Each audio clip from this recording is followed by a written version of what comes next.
dishwasher, which I really like this Bosch. I mean, connecting it to the back, super easy.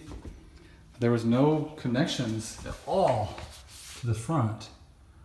It all connects to the back, and the instructions are really good. Now, since you are an overachiever, I do not have to give you a complete guide. I just wanted to show you the overachiever's way to do it.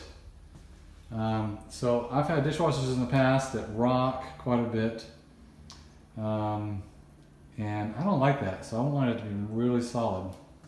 So I have been granite installed, so I had an extra piece of this from the cabinets. So what I did is I cut it to fit there, installed it with 2 screws, and now look at that. It's not perfect, but it's pretty darn good. Other side, same way, 2 screws. Also in the back, I've installed just a 3/4 inch piece of wood from the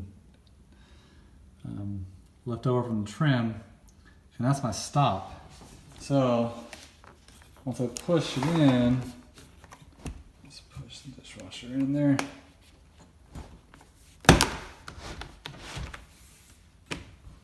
When I push it in, it stops on the back, and that will keep it from moving around. So just move over just a hair.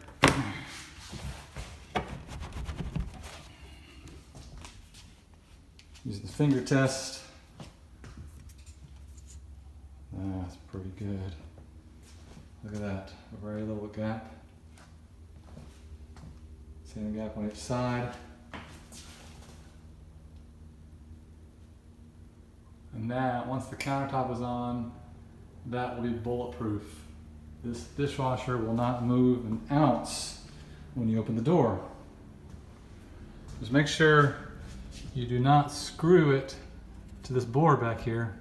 There's a nice little hole they put. You screw it on there and you may never get the dishwasher out. So all I need is it to hold to keep it from moving backwards. So there you go. Tim the Tool Guy's guide to installing a dishwasher.